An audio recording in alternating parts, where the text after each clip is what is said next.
Bonjour Florence, bonjour à tous. Bonjour, bonjour à tous. Bonjour à tous et à toutes et bienvenue sur ce nouveau webinaire Lead Belgium dans la série des webinaires spécial Covid-19. Alors voilà, on laisse quelques minutes le temps que tout le monde se connecte. Alors le webinaire du jour, quel thème allons-nous aborder aujourd'hui? Eh bien aujourd'hui le thème c'est les questions, les mesures, quelles sont les mesures fiscales et financières prises par les autorités dans le cadre de cette crise de coronavirus. Et notre expert du jour, c'est Maître Fatimir Stubla. Bonjour Fatimir, comment ça va? Très bien Florence. Et toi, comment vas-tu? Comment vont tes proches? Tout le monde se porte bien. J'espère qu'il en est de même également pour les personnes qui nous écoutent, hein. C'est l'essentiel. En ces temps un peu difficiles, Tout le que monde personne va ne se porte bien. Tout le monde va bien, oui, merci. C'est vrai que voilà, on s'habitue, deuxième semaine de confinement, on s'habitue tout doucement finalement, on n'a pas le choix. Et on espère que tous nos auditeurs vont bien également, qu'ils nous regardent chez eux. Alors, donc aujourd'hui, nous allons aborder, comme je l'ai dit, le thème des mesures financières et fiscales. Donc, je précise que tu es avocat spécialisé en matière fiscale et patrimoniale. Alors, voilà comment je pense que ça se passe. Donc, je vais te poser différentes questions à propos des mesures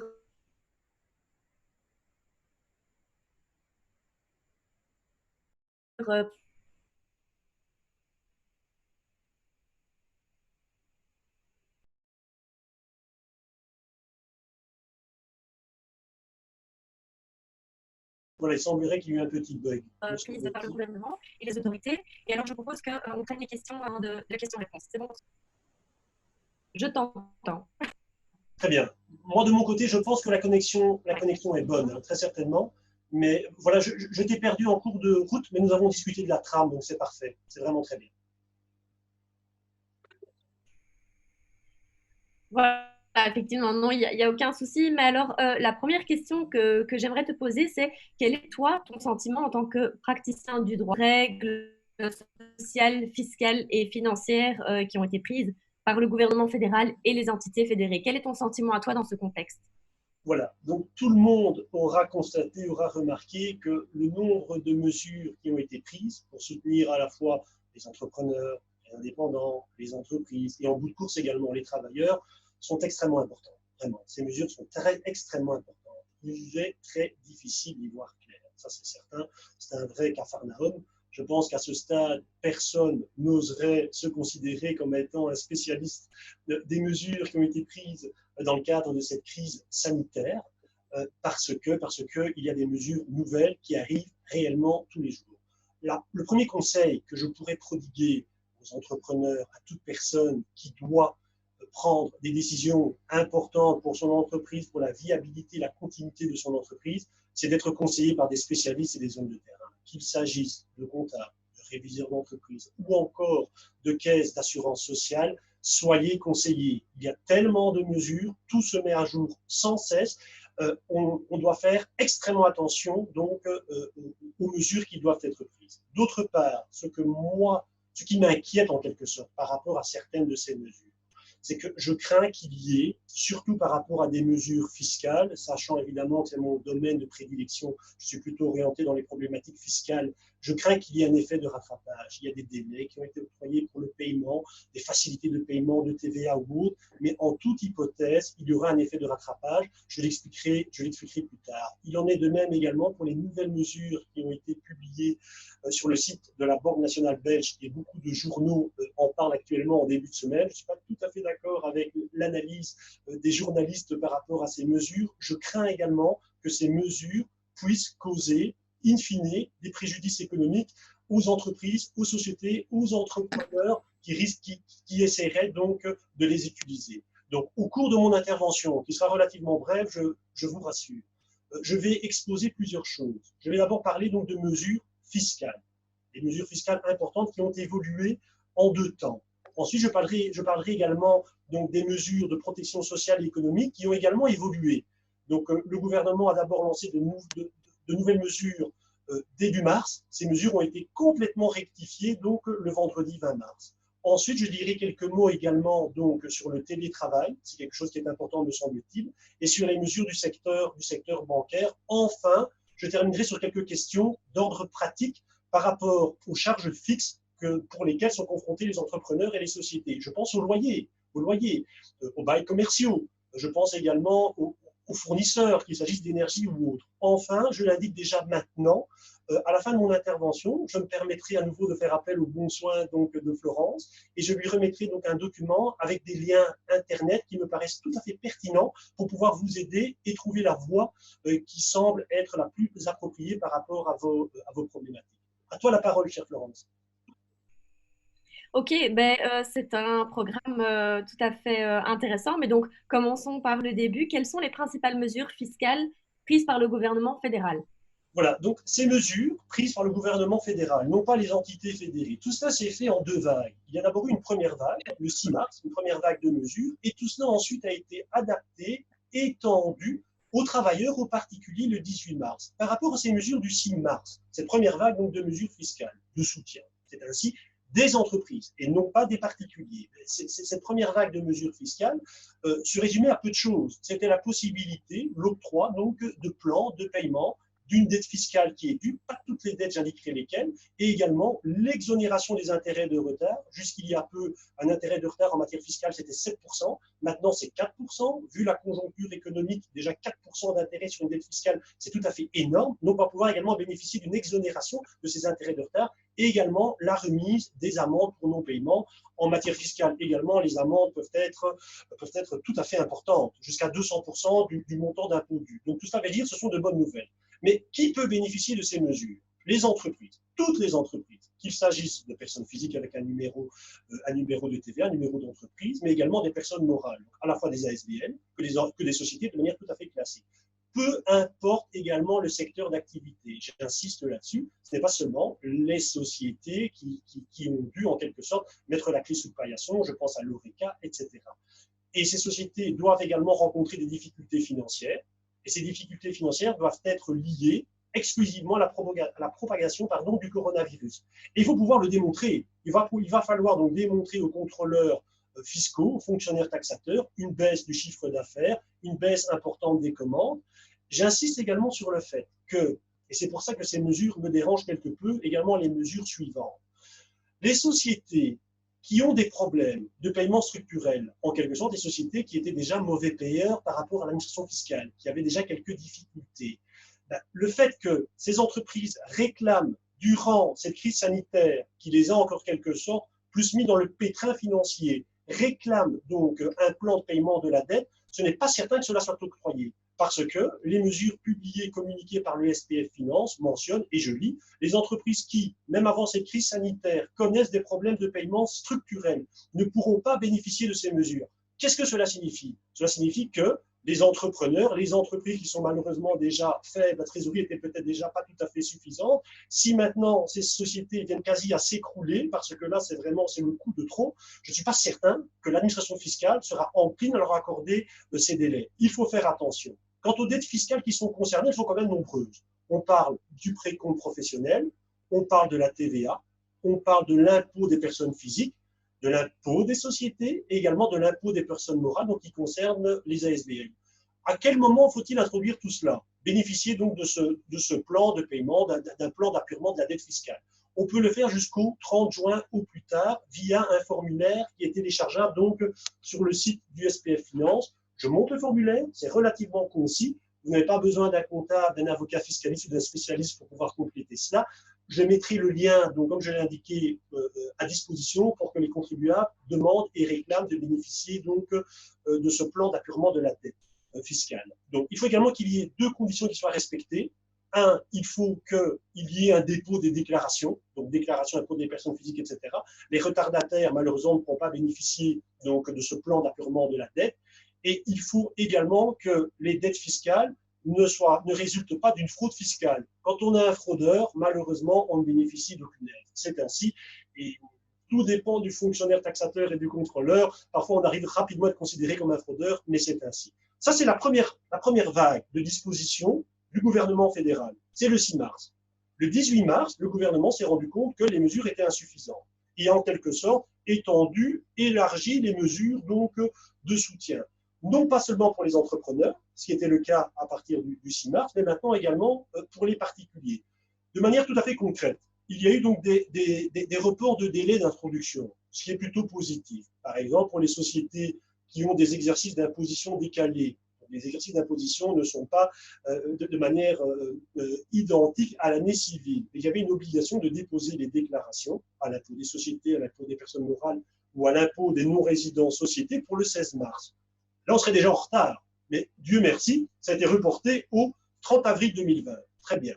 Pour la liste annuelle des clients assujettis, là aussi, une sonnette d'alarme. Attention, tout entrepreneur, tout assujetti normal sait qu'il a une obligation pour le 30 mars de chaque année d'effectuer le dépôt de la liste annuelle des clients assujettis. C'est peu de choses, il faut le faire. Et les amendes sont très, très importantes. Il faut le faire normalement dans très peu de temps, pour le 30 mars, dans 6 jours. Pas d'inquiétude, ça a été reporté au 30 avril 2020, très bien. Pour maintenant, les déclarations de TVA, c'est également un point qui pose fort difficulté, parce que le mois de mars était compliqué, le mois de février était également difficile. Dans certains secteurs, janvier, février, mars, le premier trimestre d'une année civile n'est pas les meilleures années. C'est le meilleur moment, la meilleure période. Je pense notamment à l'ORECA. Après les périodes de fin d'année, janvier, février, mars, c'était des périodes qui sont relativement compliquées. Donc évidemment, de devoir déclarer les montants TVA et devoir acquitter une TVA pour le 20 avril, on y est presque, c'est dans 3 semaines et demie, 4 semaines, c'est relativement pénalisant. Qu'est-ce que le gouvernement a prévu? La déclaration de TVA mensuelle du mois de mars et celle du premier trimestre 2020. Tout cela est reporté pour le 7 mai. Très bien. Je parle du dépôt de la déclaration. Donc, pas d'inquiétude, pas inquiéter son comptable, son expert comptable. On a le temps jusqu'au 7 mai, ça a été reporté. Parfait. Maintenant, il y a également eu donc, un report donc, du délai de paiement, à la fois de la TVA et du précompte professionnel. Je vais surtout me concentrer sur la TVA, parce que j'ai l'impression, je ne vais pas dire que c'est un cadeau empoisonné, mais c'est un cadeau qui risquerait de faire des dégâts à moyen terme. Donc, le fait d'accorder, c'est le cas. Donc, la première déclaration du premier trimestre 2020, pour les PME, généralement, on a des déclarations trimestrielles. Tout cela a été reporté. À la place de devoir acquitter cette TVA importante pour le 20 avril, on y est presque. Tout ça a été reporté au 15 juin. On dépose la déclaration trimestrielle de TVA pour le 7 mai, mais on devra acquitter à l'administration fiscale le montant dû de TVA que pour le 15 juin. Très bien, c'est parfait. Mais il ne faut pas oublier que certaines sociétés continuent quand même à travailler. Donc il y a le deuxième trimestre qui arrive. Janvier, février, mars, très bien. Premier trimestre, on a en quelque sorte une bouffée d'oxygène. Parfait, on paye ça pour le 15 juin. Pour les gens qui continuent à travailler, peut-être pas, ils continuent à travailler. Avril, mai et juin.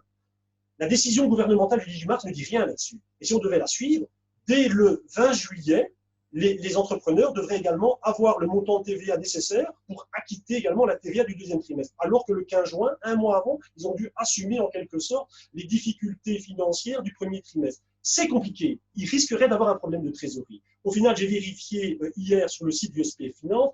Ils ont également fait un cadeau pour le deuxième trimestre. Je pense que c'est un cadeau qui est insuffisant. Donc, également, concernant le paiement de la TVA du deuxième trimestre, ce sera non pas le 20 juillet, mais le 10 août.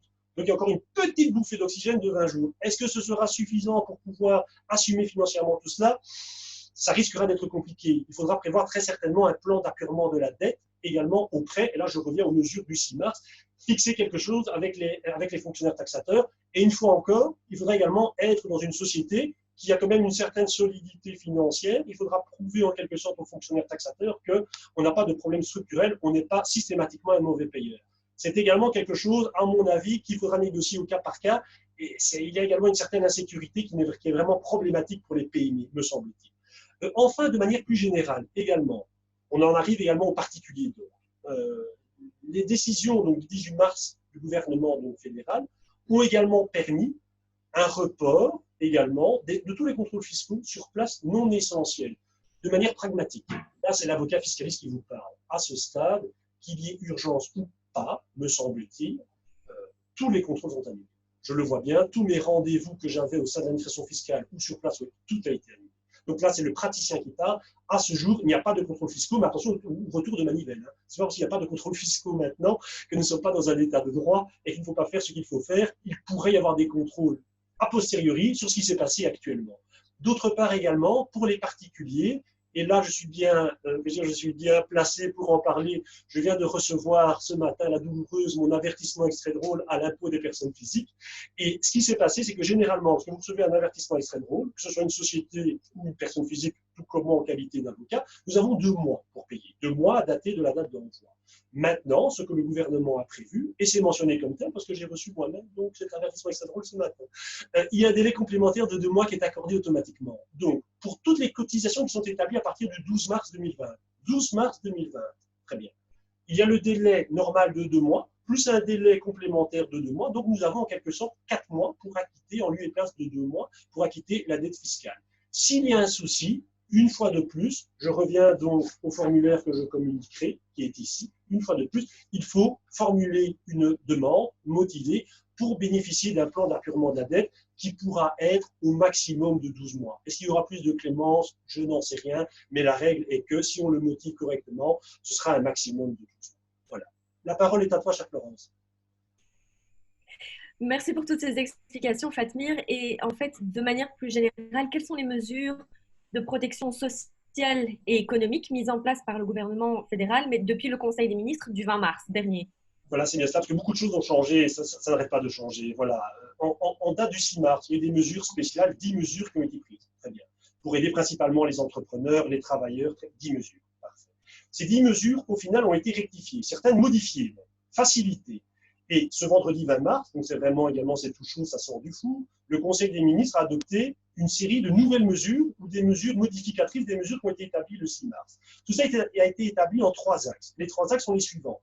Il y a un axe pour protéger les travailleurs, la sauvegarde du pouvoir d'achat des travailleurs, un second axe pour protéger les indépendants et un dernier axe pour protéger les entreprises.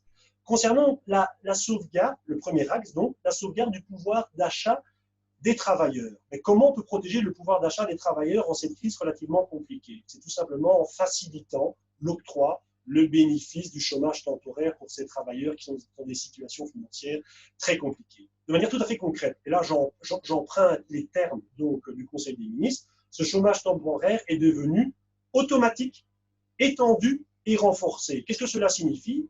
Jusqu'au 6 mars, avec les décisions du 6 mars 2020, il fallait encore, en quelque sorte, pédaler. Il fallait faire une distinction entre le chômage temporaire pour raison économique et le chômage temporaire pour force majeure.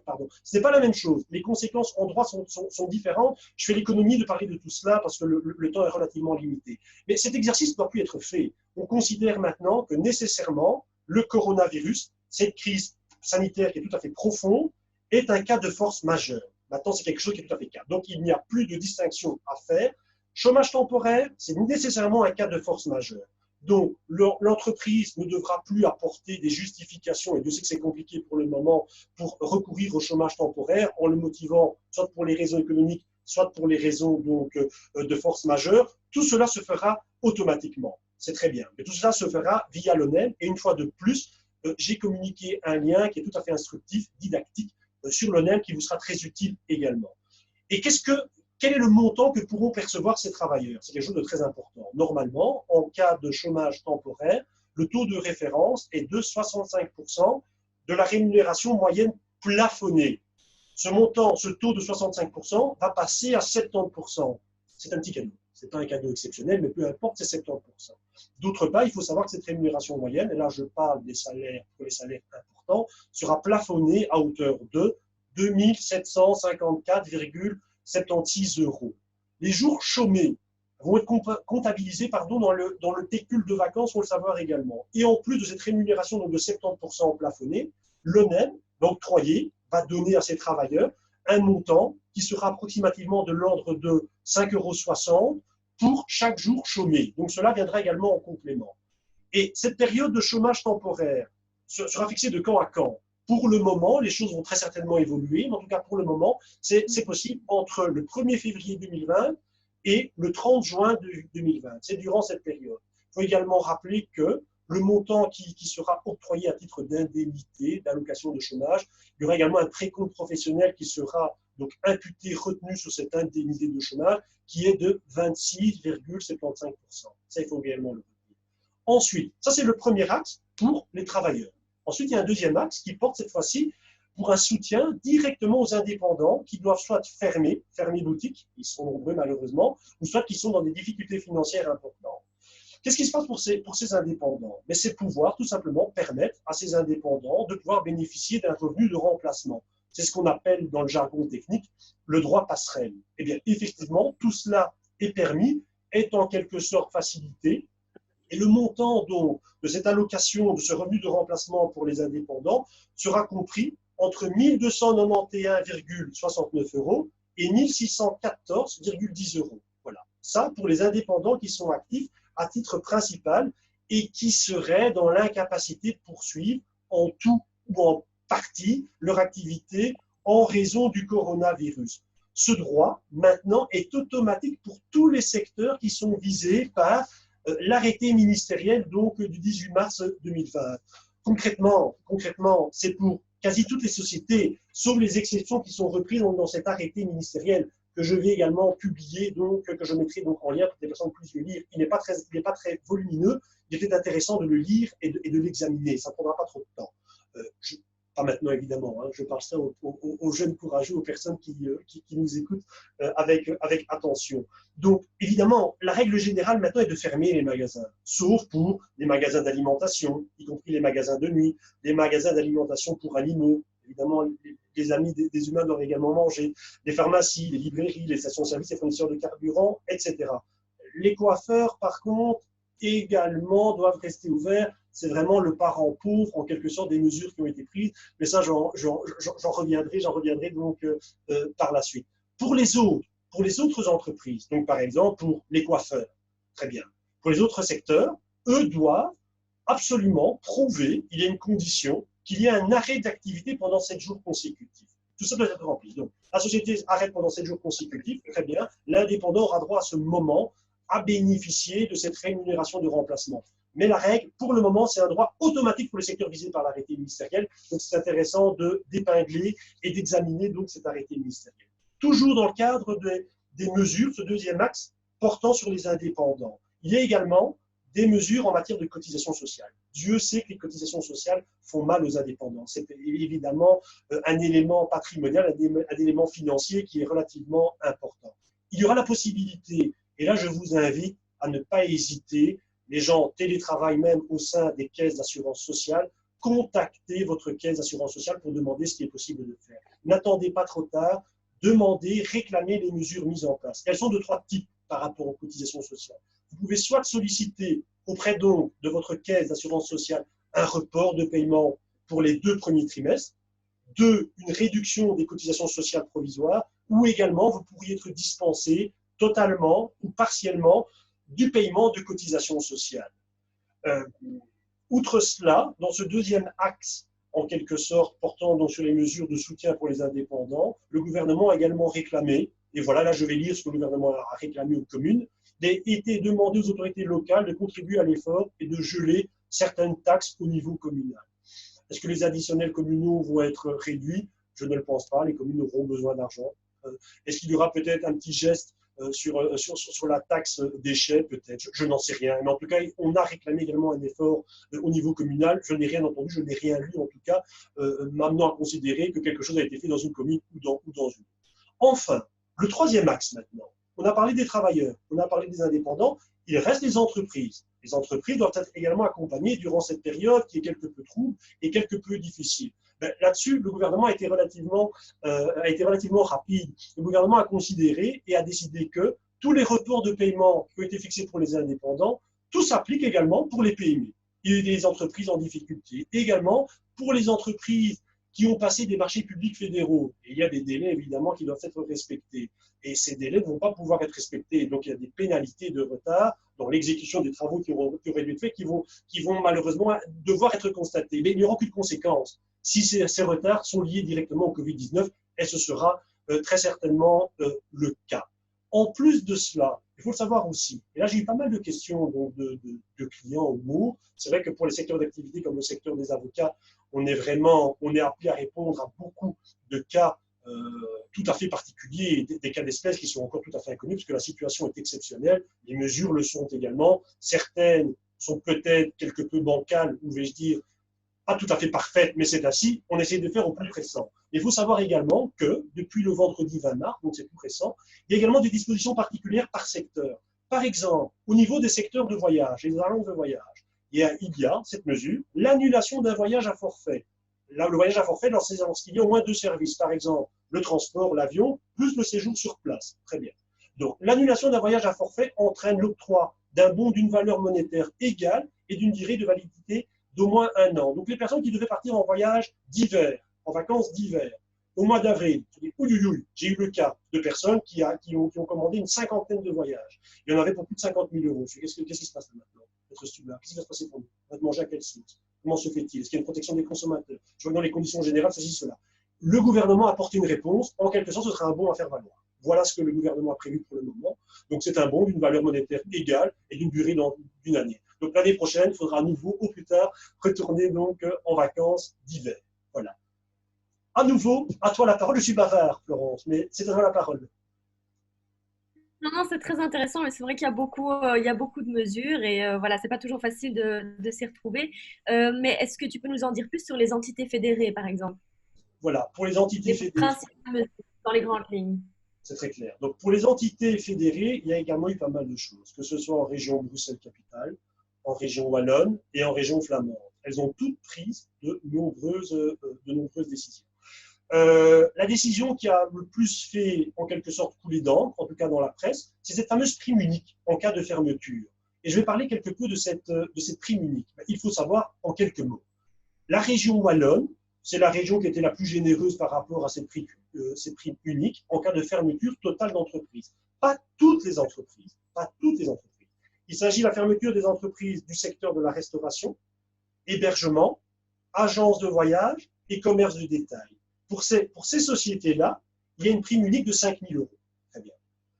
En région Bruxelles-Capitale et en région flamande, on a limité cette prime à 4 000 euros. 5 000 euros en région wallonne, peut-être que le tissu économique a permis à la région wallonne d'octroyer une prime plus importante parce qu'il y a moins d'entreprises tout simplement qu'en région flamande et qu'en région Bruxelles-Capitale, me semble-t-il. Pour ce qui est maintenant de la région Bruxelles-Capitale, ce qui est également étonnant, en examinant donc le champ d'application en quelque sorte de cette mesure d'octroi de cette prime unique de 4 000 euros, outre le secteur de la restauration, hébergement, agence de voyage, commerce de détail, etc., il y a également les activités récréatives et sportives. Donc, on octroie également cette prime unique de 4 000 euros pour les personnes, en quelque sorte les entreprises qui organisent des jeux de hasard et d'argent. C'est également inclus dedans, alors qu'en région wallonne, pour le moment, ça ne l'est pas. Sachez que ces mesures sont étendues chaque jour. Étendues chaque jour, parce que dans les mesures prises à Bruxelles-Capitale, les mesures n'étaient pas concernées pour le commerce de détail jusqu'avant-hier. J'ai reconstaté hier qu'on a ajouté, on a étendu le champ d'application. Donc tout cela est toujours incertain et il y a vraiment une insécurité juridique, une insécurité sur les mesures qui sont prises qui est vraiment très inconfortable pour les contribuables, les citoyens, les entrepreneurs, pour les travailleurs. C'est quelque chose qui est vraiment, voilà, qui n'est vraiment pas pratique. Pour ce qui est de la région flamande également, il y a également en cas de fermeture totale des entreprises la prime unique de 4 000 euros. Mais la Flandre est allée plus loin. La région flamande est allée plus loin. Elle fait bénéficier également les entrepreneurs, les entreprises qui fermeront, qui continueront à fermer après le 6 avril, et il semblerait que ce soit peut-être très certainement le cas, une prime de fermeture supplémentaire, ce ne sera pas une prime unique de 4 000 euros en Flandre, il y aura en plus 160 euros par jour de fermeture à partir du 6 avril. Voilà. Est-ce que la région Bruxelles-Capitale et la région Wallonne vont s'aligner par rapport à ça? C'est très probable. Si les mesures de confinement se rallongent, ce qui est peut-être probable, on n'en sait rien. À mon avis, ils vont trouver de nouvelles mesures. Il ne s'agira plus de prime unique. Il y aura peut-être encore un petit bonus. Je le pense, mais nous verrons. Maintenant, vous allez me demander, mais c'est très bien, cette prime unique. J'aimerais déjà en bénéficier en qualité d'entrepreneur sur les 5 000 euros en région Wallonne ou les 4 000 euros en région Bruxelles-Capitale et région flamande. Comment je fais, maître Stoublard? Je ne sais pas vous répondre. À ce stade, les modalités pratiques pour obtenir donc cette prime unique n'ont pas encore été communiquées. Il faudra vérifier sur les sites que je vous communiquerai également. Ça devrait arriver normalement en fin de semaine. Ces primes devraient être versées au mois d'avril, mais pour le moment, on ne sait pas encore comment on peut obtenir donc cette prime. Ça, c'est, vais-je dire, cette prime unique, c'est vraiment une décision, en tout cas, des gouvernements, des entités fédérées, qui a fait couler beaucoup d'encre dans la presse. Outre cela, il y en a tellement, mais je vais quand même en épingler quelques-unes pour la région Bruxelles-Capitale et pour la région Wallonne. Pour la région Bruxelles-Capitale, il y a la suspension du paiement de la City Tax. C'est une taxe forfaitaire pour les hôtels.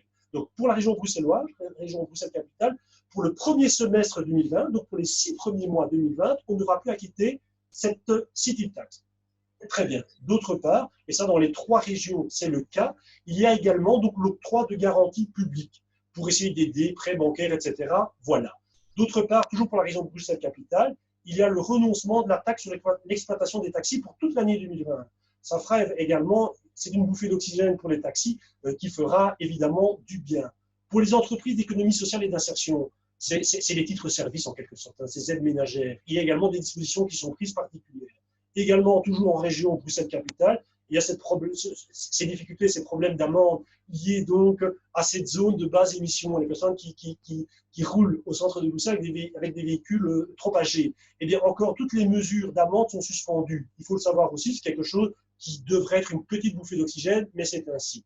Maintenant, pour ce qui est de la région wallonne, il y a d'autres mesures. Je ne vais pas toutes les citer, elles sont trop nombreuses, je vous enverrai un site pour que vous puissiez les épingler vous-même. Mais en tout cas, pour la région wallonne, quelles sont les mesures principales? Elles sont moins nombreuses. Elles sont surtout d'ordre fiscal. Donc, tout ce qui est délai de réclamation. Donc, à partir du moment où vous recevez un avertissement extrait drôle, donc cette fameuse douloureuse, vous avez 6 mois à partir du 3e jour ouvrable pour réclamer, pour établir une réclamation directorale, pour dire je ne suis pas tout à fait d'accord avec le montant d'impôt que vous me réclamez. Pour ça, il faut faire appel à un expert fiscaliste, un avocat fiscaliste. Je l'ai pour l'introduire, pour le recours, également pour les décisions négatives, pardon. Les recours, on a 3 mois si une décision directoriale est rendue pour pouvoir introduire une procédure judiciaire et contester ça devant une chambre fiscale. Tout ça est gelé. Tout cela est gelé, donc on n'a pas d'inquiétude par rapport à cela. Lorsqu'il y a des recouvrements d'impôts, ben là aussi, il y a un certain assouplissement. C'est quelque chose également qui me semble important. Et je reviens également, ça, la région wallonne l'a mentionné, les contrôles physiques et les correspondances, au vu des fermetures des sociétés, c'est tout à fait inefficace, tout ça est supprimé. Donc, n'ayez pas d'inquiétude, n'allez pas une fois par semaine aller scruter, en tout cas, pour dire, le secteur fiscal, aller scruter ce qui se passe d'un point de vue fiscal dans les courriers que vous recevez. Vous n'allez pas recevoir une correspondance de l'administration fiscale vous demandant une demande d'observation ou des points précis. Ça, on ne le fera pas. Ils sont fair-play par rapport à cela. D'autre part, s'il y a des décisions de la justice de paix pour expulser des personnes de leur domicile, tout cela est suspendu également durant toute cette période de crise. Voilà. À nouveau, à toi la parole. D'accord, merci beaucoup pour toutes ces explications. On va parler à présent télétravail, puisque à ce niveau-là aussi, il y a quand même pas mal de questions qui se posent. Qu'en est-il des frais liés à la consommation d'Internet, l'électricité, l'eau, le chauffage et autres? Voilà. Tout à fait, c'est une question qui est très intéressante. Donc les travailleurs maintenant sont en quelque sorte contraints de télétravailler à domicile. Ils restent à la maison. C'est comme ça, c'est devenu la règle. Il faut lire donc cet arrêté ministériel du 18 mars. Il y a un article 2 qui pourrait poser problème également dans des cas d'interprétation, mais je ne vais pas rentrer dans des problématiques juridiques. Mais en tout cas, voilà ce que dit cet article 2. C'est le principe, la règle générale. Le télétravail à domicile est obligatoire. C'est noté expressément. Dans toutes les entreprises non essentielles, quelle que soit leur taille, pour tous les membres du personnel dont la fonction s'y prête.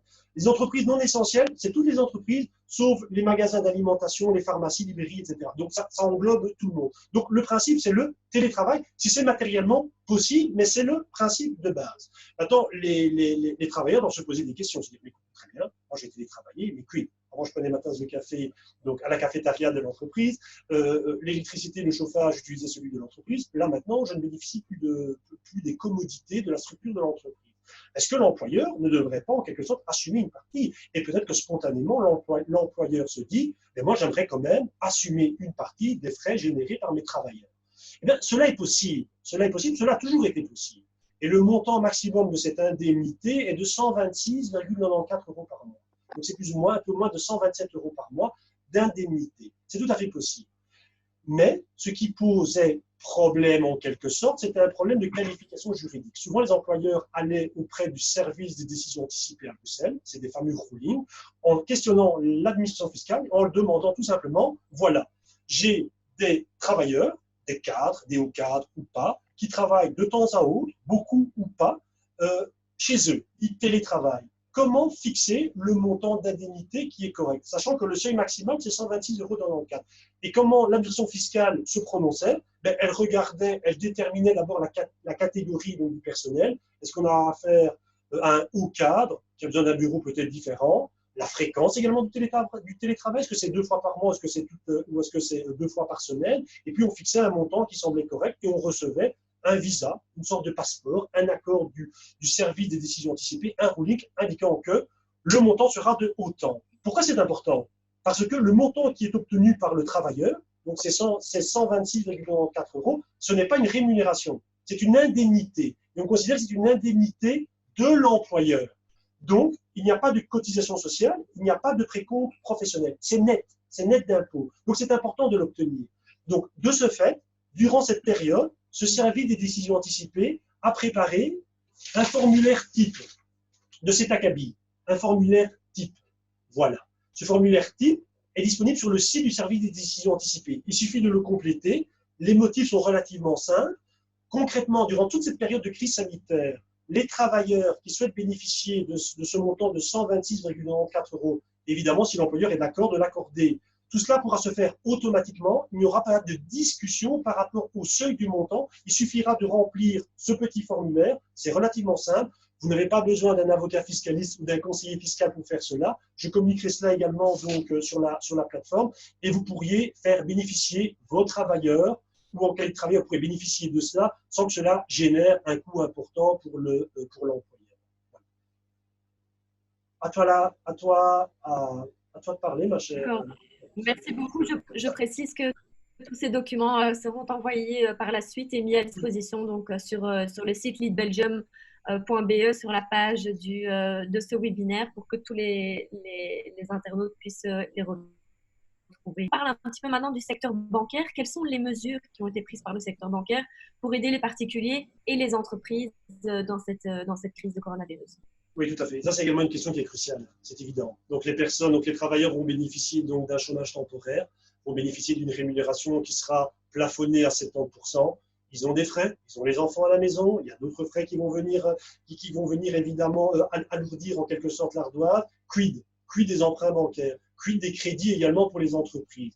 Eh bien, récemment, et la BNB, donc la Banque nationale belge, a publié ça le dimanche 22 mars, c'est à nouveau tout récent, c'est à nouveau tout chaud, et il y a eu un accord entre le gouvernement fédéral, la Banque nationale belge et les établissements bancaires pour pouvoir faire octroyer en quelque sorte aux particuliers, aux entreprises, des facilités pour pouvoir survivre à cette crise financière. Très bien. Cet accord est double. Donc, il porte à la fois pour les particuliers et pour les entreprises. Donc, l'accord est double. D'abord, les établissements bancaires, tous les établissements bancaires en Belgique, se sont engagés à fournir aux entreprises et aux indépendants, et ça c'est important, j'insiste sur le mot, aux entreprises et aux indépendants viables, ainsi qu'aux emprunteurs hypothécaires qui connaissent des problèmes de paiement, en raison de la crise coronavirus, un report de paiement jusqu'au 30 septembre 2020 sans imputation de frais. Qu'est-ce que cela signifie? Vous avez des problèmes pour payer votre crédit, votre emprunt bancaire. Vous pouvez avoir un moratoire de 6 mois. Vous ne payez rien, il n'y aura pas d'intérêt de retard et vous recommencerez à payer à partir du 1er octobre. Très bien. Et pour les sociétés et les entreprises, et là j'ai lu de tout dans la presse, réellement. Pour les entreprises, j'insiste, ce n'est pas automatique. Ce que la BNB a signalé, donc la Banque nationale belge, c'est l'accord. Il va de soi que lorsqu'on est autour d'une table, la Banque nationale belge, le gouvernement fédéral et les banques, les établissements bancaires ont également négocié pour eux. Donc les établissements bancaires ne vont pas donner en quelque sorte des chèques blancs. Il va de soi que les établissements bancaires voudront avoir des garanties. On parle bien d'entreprises et indépendants viables. Donc je crains quand même que si les entreprises ne sont pas capables de prouver que, in fine, elles seront capables de s'en sortir dans 6 mois, 7 mois, 8 mois, 9 mois, les banques ne les aideront pas en quelque sorte. Ne les aideront pas. Et ce qui est pire, ça c'est la deuxième mesure. La deuxième mesure ne concerne une fois de plus que les indépendants et les entreprises. Voilà quelle est la deuxième mesure de cet accord donc, qui a été publié sur le site de la BNB ce dimanche 22 mars. C'est le suivant. Le pouvoir fédéral va activer un régime de garantie pour l'ensemble des nouveaux crédits et des nouvelles lignes de crédit d'une durée maximale de 12 mois, que les banques octroieront aux entreprises, aux indépendants, à nouveau viables. Cela assurera le maintien du financement de l'économie. Ça me pose également problème. Parce que pourquoi? Ces entrepreneurs, ces entreprises sont dans des situations financières très compliquées. Ce qu'on leur propose, c'est de pouvoir obtenir une fois de plus une bouffée d'oxygène, une ouverture de crédit que de 12 mois. Donc, un plan de paiement très court. Est-ce que c'est une solution? Est-ce que c'est une solution? Je n'en suis pas certain. Parce que je crains qu'à la suite de ce cataclysme, d'abord cette crise sanitaire qui va devenir une crise économique, ma crainte, c'est qu'il y ait des problèmes structurels plus profonds. C'est un cadeau quelque peu empoisonné, c'est mon sentiment. Et une fois de plus, j'insiste également, c'est des entreprises et des indépendants viables. Donc, ils vont devoir une fois de plus prouver qu'ils sont assez solides pour pouvoir obtenir cela. Donc, on en fait, la presse mentionne que c'est une belle décision, etc. Mais pour les entrepreneurs et pour les entreprises, je crains que cela soit quelque peu difficile. Je t'en prie, Florence. Sur la parole. Ouais.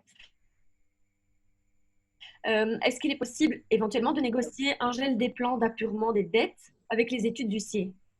Oui, tout à fait. Donc les personnes qui avaient négocié un plan de... Ah, voilà. Est-ce que vous m'entendez? Est-ce que tu m'entends, Florence? Il y a un petit bug. Oui, oui, tout va bien, je t'entends. Ah bien, c'est parfait. Voilà. Donc effectivement, s'il y a eu des dettes, vous avez des dettes pour lesquelles vous aviez négocié à l'époque un plan d'appurement de la dette, très bien avec une étude de l'huissier. Et à l'heure actuelle, vous n'êtes plus capable de payer ces mensualités. N'hésitez pas une seule seconde. Contactez les études de l'huissier. La semaine passée, il n'y a pas plus tôt que la semaine passée, j'ai contacté une étude de l'huissier dans le cadre d'un dossier bancaire. Il y avait une dette bancaire relativement importante. J'ai obtenu un moratoire de 6 mois, sans réellement motivation importante. J'ai obtenu un moratoire de 6 mois. Donc les personnes, le débiteur va pouvoir continuer à payer sa dette auprès des études de l'huissier à partir du 1er octobre. Jusqu'au 1er octobre, il est soulagé au moins de cela. Ils le feront. Il y a possibilité, ce n'est pas automatique, mais il y a possibilité de négocier. Je sais que dans le secteur des études, donc des huissiers de justice, ils ont également des recommandations pour avoir plus de souplesse. Donc il ne faut pas hésiter à le faire. Il faut négocier, il faut demander. C'est une situation exceptionnelle, donc il faut avoir des mesures exceptionnelles. N'hésitez pas. À nouveau à toi, Florence. Très bien. Alors, rapidement, pour pouvoir laisser la place après aux questions-réponses, comment sont les charges fixes, loyer, paiement des fournisseurs?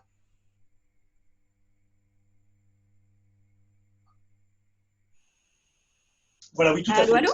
Oui, toujours là, voilà. Donc, concernant cette problématique, c'est une problématique qui, moi, me semble-t-il, est cruciale. Les décisions, les accords, les facilités de paiement qui ont été octroyées n'ont jamais effleuré cela parce que c'est relativement complexe. Je pense, par exemple, à un petit restaurant qui a un bail commercial, qui n'est pas propriétaire du rez-de-chaussée XY, il doit tous les mois assumer une charge locative importante. Une charge locative importante. Peut-être que le bailleur, le propriétaire, est un particulier lui-même, qui en quelque sorte optimiser son patrimoine personnel, son épargne personnelle, en achetant un bien de rapport et allouer cela. Et lui-même a peut-être un emprunt hypothécaire pour pouvoir rembourser. Donc, il y a en quelque sorte des problématiques en cascade. Donc, ce que je propose, en tout cas, en toute hypothèse, vous devez discuter nécessairement. Si vous avez des problèmes de paiement de loyer, problèmes avec les fournisseurs, n'hésitez pas à négocier. On est en période de crise, c'est une crise sans précédent. Il faut trouver des accords, des issues qui sont peut-être quelque peu bancales, qui peuvent être, je ne veux pas dire contre-allégènes, mais en tout cas qui peuvent être pas tout à fait en accord avec ce qui se fait habituellement, mais il faut négocier, il faut trouver des accords. Mais si, à un moment donné, vous faites des choses étant tout à fait submergé par les dettes, ça peut arriver. Attention à vos actes d'administration. Parce que là, pour le moment, on est en période de crise. Si vous faites des choses qui pourraient générer une faute de votre part, un comportement fautif, attention au fait qu'à un moment donné, si vous n'êtes pas capable de payer un fournisseur ou l'autre, etc., ce fournisseur va engager un avocat et regardera les actes d'administration que vous avez communiqués. Faites attention aux actes que vous établissez. Enfin, s'il n'est vraiment plus possible pour vos sociétés, entreprises ou autres de rembourser les dettes, envisagez les voies qui sont possibles. Par exemple, la PRJ, c'est une procédure de réorganisation judiciaire. Elle a pour but de préserver la continuité d'une entreprise. On peut bénéficier de ces outils. Ce n'est pas agréable, mais ça permettra en quelque sorte de bloquer les voies d'exécution forcée des créanciers. Tout cela est suspendu. Donc, il faut envisager des choses. Parlez-en à des professionnels, nécessairement. Voilà. À ton tour, ma chère Florence. Merci beaucoup, Fatima. Merci pour toutes ces infos. Je vais reprendre quelques questions qui nous sont parvenues pendant ce live. Alors, première question, certaines ont toujours de se faire rembourser leurs impôts en personne physique, donc extra drôle, sur lequel il y avait déjà du retard. Y a-t-il des changements à ce niveau-là? Est-ce que ça risque de durer encore plus longtemps? Je pourrais tout reformuler la question, s'il te plaît, parce qu'il y a eu un petit bug, je n'ai pas tout à fait compris. Je sais que c'est lié aux cotisations IPP, mais... voilà, donc certaines personnes attendent toujours de se faire rembourser Oui, de leurs impôts en personne physique, sur oui. lequel il y avait déjà du retard. Changement à ce niveau-là, est-ce que ça risque de durer encore plus longtemps? Non, là, c'est vraiment au cas par cas. En fait, il y a un team recouvrement au sein de l'administration fiscale. Il y a un team, une section, une équipe de fonctionnaires taxateurs qui ont l'obligation de rembourser. Alors moi, en qualité d'avocat fiscaliste, je gagne des affaires en matière fiscale. L'État belge est condamné et débouté. Donc, de ce fait, l'État belge doit l'impôt qui a peut-être été payé indûment par mon client, le contribuable, et il doit un montant de 15 000 euros. L'État belge ne paye pas cela. On ne peut que les inviter à exécuter le paiement très rapidement. C'est quelque chose qui est connu. L'État belge n'est pas le payeur le plus rapide. N'hésitez pas à aller vérifier sur le site MyMinFin. Vous avez les renseignements donc du team recouvrement qui vous concerne vous. Vous allez dessus, vous allez sur le site MyMinFin, vous verrez le team recouvrement qui porte sur votre situation fiscale. Adressez-leur un email en indiquant voilà la situation financière qui est la mienne. J'attends un remboursement d'impôts depuis quelques mois. Pourriez-vous, s'il vous plaît, faire diligence pour pouvoir payer cela? Et les fonctionnaires feront ce qu'ils pourront. Donc voilà. Mais malheureusement, je n'ai rien entendu de particulier par rapport à un retard lié à cette situation. Mais il est évident, vu la conjoncture actuelle, tous les fonctionnaires taxateurs télétravaillent, il est évident que cela pourrait, je parle au conditionnel, pourrait générer un retard. Voilà. D'accord. Alors, j'ai une autre question qui concerne le droit de passerelle. Quand serons-nous payés? Le droit passerait, je n'en sais rien. Je n'en sais rien. Là, réellement, je vous mentir, je n'en sais rien. C'est un petit peu comme la prime unique. La prime unique, il faut être octroyé 5 000 ou 4 000 euros. On a fait cette annonce, c'est très bien. On attend des décisions pour fin mars. On a indiqué que tout ça sera payé au mois d'avril. Les enveloppes, en tout cas, les enveloppes donc, ont été débloquées au sein des pouvoirs exécutifs. À quel moment, je ne sais pas. Je ne sais pas. Et, je veux dire, pour ce genre de questions, me semble-t-il, les plus à même à répondre, qui sont vraiment sur le terrain en première ligne, n'hésitez pas à contacter les caisses d'assurance sociale. Vraiment. Ils sont en première ligne. Ils seront encore mieux informés que moi, c'est certain. D'accord, merci. Alors, question suivante. Pourquoi les personnes au chômage technique ou économique bénéficient de 200 euros pour le gaz et l'électricité en Flandre et pas à Bruxelles? Compétences régionales. Pourquoi en Wallonie bénéficie d'une prime unique de 5 000 euros et pourquoi ailleurs on bénéficie de 4 000 euros? On fait avec l'argent qu'on a, avec les enveloppes qu'on a. Pourquoi en région flamande, on a déjà signalé que si pour le 6 avril, tout ça ne change pas, on va également octroyer donc une indemnité journalière, alors qu'en région Bruxelles-Capitale, en région Wallonne, rien n'est mentionné. Nous sommes en Belgique. Il y a des compétences qui sont régionales. Il y a des vérités en région flamande qui ne le sont pas en région Bruxelles-Capitale, en région Wallonne. Il y a également, on est dans un état de droit. Un dossier pourrait être gagné à la Cour d'appel de Liège parce que la jurisprudence est tout à fait favorable. Ce même dossier, en fait, pourrait être plaidé à la Cour d'appel de Bruxelles. Je ne suis pas certain que je le gagnerais, alors que le dossier est tout à fait identique. C'est tout à fait scandaleux, mais c'est ainsi. Euh, je ne sais pas répondre à cette question. Je ne sais pas répondre, malheureusement. D'accord. Alors, est-ce qu'il y a d'autres questions? Pour le délai pour la passation. Alors, je ne sais pas si c'est une question ou une remarque pour les délais pour la passation des actes auprès des notaires, pour les actes pour les personnes physiques et les sociétés. Est-ce que c'est une question? C'est pas très clair. Mais je peux peut-être prendre la parole par rapport à cela. C'est compliqué. J'ai moi-même des dossiers pour lesquels il y a des litiges successoraux, donc une problématique de partage et de liquidation d'un actif successoral d'un point de vue judiciaire. Tout ça est fortement freiné. Donc les clercs de notaire essayent de télétravailler. C'est au cas par cas. C'est au cas par cas. Donc il risquerait d'y avoir du retard. Oui. Pour les actes de passation d'actes authentiques, j'ai lu que les études notariales se posaient la question est-ce qu'on pourrait établir les actes authentiques devant notaire sans que les clients, en quelque sorte, ne soient présents. Je ne suis pas certain que ce soit possible. Ce le sera peut-être, je n'en sais rien, mais il risquerait d'y avoir du retard. Oui. Un petit peu comme en matière judiciaire, voilà, à l'heure actuelle, je dois conclure pour le 30 mars. Je dois conclure pour le 30 mars. Je suis incapable de voir mon client. Il n'y a aucun arrêté royal, rien ne m'indique que je ne dois pas conclure pour le 30 mars. Je ne sais pas du tout ce que je dois faire. Et beaucoup de mes confrères, de mes consoeurs sont dans la même situation. Donc, même le parent le plus pauvre, nous sommes avocats, nous sommes dans le milieu juridique, et chez nous aussi, il y a énormément d'incertitudes. C'est malheureusement une période qui est tout à fait exceptionnelle. C'est ainsi. Effectivement, on imagine que dans les jours et les semaines à venir, les choses vont encore changer. C'est vrai que ça bouge tout le temps.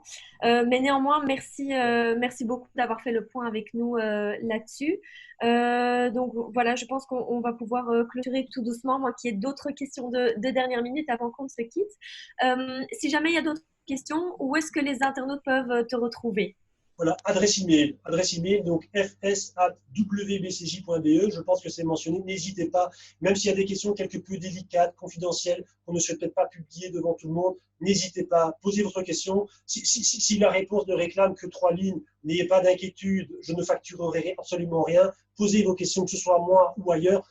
Faites appel aux spécialistes. Réellement, j'insiste là-dessus, surtout pour les entrepreneurs. Moi, ma crainte première, c'est que cette situation, pour le moment, on est en quelque sorte pris à froid par tout ce qui se fait. Très bien. Donc, on est en quelque sorte dans une situation pour le moment qui est relativement délicate. Bien. Mais à un moment donné, tout cela va s'apaiser. J'espère le plus tôt possible. Et là, je crains à ce moment-là qu'il y ait des répercussions par rapport à des responsabilités qui pourraient être engagées par rapport à des actes d'administration qui n'auraient peut-être pas été tout à fait opportuns le moment venu. Voilà. Mais merci en tout cas d'avoir partagé ce moment avec nous et d'avoir répondu à toutes ces questions. Pour ceux qui souhaitent donc poser des questions à Maître Fatmir Stubla, je rappelle que tes coordonnées sont déjà sur le site de leadbelgium.be/covid-19. On a donc un article consacré à chaque webinaire qui a déjà été donné et tes coordonnées sont dedans et nous y ajouterons dans les jours suivants les liens des documents que tu nous enverras, que tu as partagé avec nous aujourd'hui. Voilà, un tout grand merci et porte-toi bien. Et alors pour tous ceux qui nous écoutent, je vous invite à vous reconnecter dès demain à 14 heures pour le prochain webinaire qui aura lieu sur le thème Covid-19, comment gérer ses stocks en période de crise sanitaire. Voilà, webinaire qui aura lieu avec notre expert digital, Issam El Mouagir. Donc voilà, rendez-vous dès demain endroit. Voilà, et portez-vous bien. Au revoir. Merci beaucoup, au revoir et bon courage à tous. Courage, courage. Bon courage, merci. Au revoir.